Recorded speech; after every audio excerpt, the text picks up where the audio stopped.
Yeah అన్న నమస్తే అన్న. నమస్తే. ఏం చేస్తుంటారన్న మీరు? సాఫ్ట్వేర్ ఇంజనీరింగ్ అయిపోయింది. ఓకే.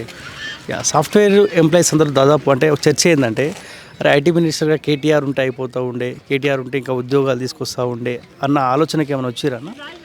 లేదు లేదు, ఎందుకంటే ఇప్పుడు ఎవరున్నా అది న్యూక్లియర్ చైన్ రియాక్షన్ అంటే రేవంత్ రెడ్డి గారు చెప్పినట్టు న్యూక్లియర్ చైన్ రియాక్షన్ లాగా మన హైదరాబాద్కి కంపెనీస్, ఎందుకంటే ఆల్రెడీ ఒక సిస్టమ్ అనేది ఎస్టాబ్లిష్ అయిపోయింది, అది ఆటోమేటిక్గా పెరుగుతుంది. ఇప్పుడు ఆయన కొత్తగా ఏమి ఎస్టాబ్లిష్ చేస్తారు అంటే 90s పడిపోయింది, అది అట్లే కంటిన్యూ. ఎవరు గవర్నమెంట్ అంటే టీడీపీ ఉన్నా అదే అయింది, కాంగ్రెస్ ఉన్నా అయింది, బీఆర్ఎస్ ఉన్నా అయింది, ఇప్పుడు మళ్ళీ కాంగ్రెస్ ఉన్నా అవుతుంది. ఐటీ మినిస్టర్ ఓవర్ అనేది లేకపోతే గవర్నమెంట్ ఏ పార్టీ అనేది సంబంధం లేదు. ఇప్పుడు కేటీఆర్ లేని ఎఫెక్ట్ అయితే ఏం కనిపిస్తలేదు.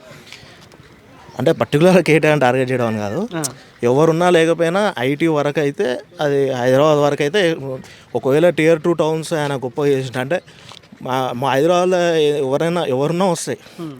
ఇప్పుడు మామనార్లో ఓ 30,000 టీసీఎస్ ఉద్యోగాలు అట్లా వచ్చిండే అప్పుడు గొప్ప అనుకున్నట్టు. నిజంగా అంటే కేటీఆర్ ఇట్లా స్పెషల్ అంటే ఒక గుర్తింపు ఉన్నది స్పెషల్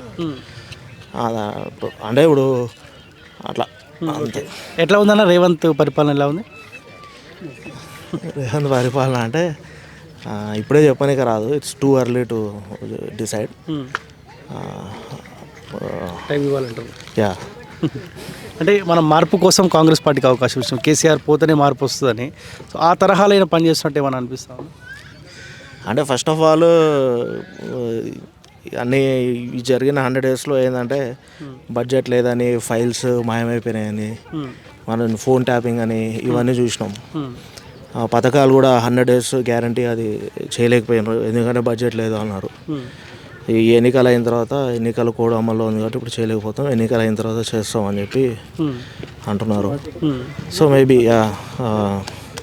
అదే నాట్ సో సాటిస్ఫాక్టరీ.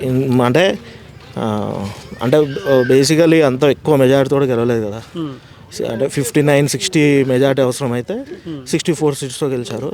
సో నాకు తెలిసి అంటే మరీ భారీ మార్పు కూడా ఎక్స్పెక్ట్ చేయలేదు జనాలు.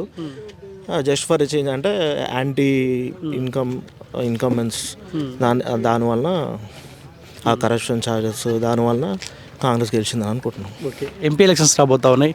3 అభ్యర్థులు ఉన్నారు, వంశీచందర్, DK అరుణ, శ్రీనివాస్ రెడ్డి. ముగ్గురులో ఎవరు బెటర్ అని మీరు అనుకుంటున్నారు? ఇక్కడ అభ్యర్థుల కంటే కూడా ముందే ఎమ్మెల్యే ఎలక్షన్స్నప్పుడే జనాలు డిసైడ్ అయిపోయారు. ఎమ్మెల్యే అయితే కాంగ్రెస్ ఓటు, ఎంపీ అయితే బీజేపీ ఓటు అని పార్టీల పరంగా అట్లా డివైడ్ అయిపోయింది. అప్పుడు బీఆర్ఎస్ వర్సెస్ కాంగ్రెస్ ఉంది అసెంబ్లీ అప్పుడు. ఇప్పుడు ఎంపీ వచ్చేసరికి కాంగ్రెస్ వర్సెస్ బీజేపీ. అంటే ఇక్కడ అభ్యర్థులను చూసి ఓటేసే అవకాశం లేదా?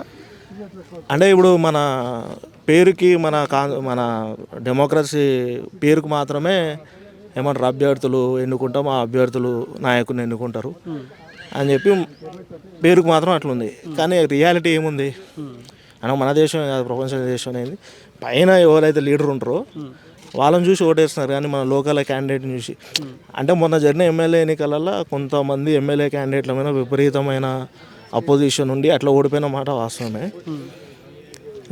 కానీ ఇక్కడికి వచ్చేసరికి ఇప్పుడు మోడీని చూస్తున్నారు, బీజేపీ మోడీని చూస్తున్నారు. ఎందుకంటే ఇవి ఎంపీ పార్లమెంట్ ఎన్నికలు, కాంగ్రెస్ ఏమో రాహుల్ గాంధీని చూస్తున్నారు. వీళ్ళిద్దరిని కంపేర్ చేసినప్పుడు ఆటోమేటిక్గా మోడీ అనేది ఒక బిగ్గర్ ఇమేజ్ లాగా, Rahul Gandhi is no comparison to Modi అన్న కంక్లూజన్ ప్రజలు వచ్చినాయి. కాబట్టి ఇక్కడ బీజేపీకి సాధ్యమవుతుంది. 7 మంది ఈ పార్లమెంట్ పరిధిలో కాంగ్రెస్ పార్టీ ఎమ్మెల్యేలు ఉన్నారు, బీజేపీకి సాధ్యమవుతుందా? అదే మీరు చెప్పిందో కరెక్ట్, పవర్లో కాంగ్రెస్ ఉంది కాబట్టి అదే టఫ్ ఫైట్. అందుకే బీఆర్ఎస్ థర్డ్ పొజిషన్ ఫిక్స్ అయిపోయింది, కాంగ్రెస్ బీజేపీ మధ్యలో టఫ్ ఫైట్ ఉంది. అందులో రేవంత్ రెడ్డి సొంత జిల్లా, ఇప్పుడు ఆయన సీఎం, కాంగ్రెస్ పవర్లో ఉంది, మీరు అన్నట్టు ఎమ్మెల్యేలు ఉన్నారు. ఇప్పుడు బీజేపీకి ఏంటంటే మహమ్నాడ్ టౌన్లో మంచి సపోర్ట్ ఉంది, రూరల్ ఏరియాలో పెంచుకుంటే వాళ్ళు మంచి ఫైట్ చేయగలుగుతారు కాంగ్రెస్కి. Okay, thank you.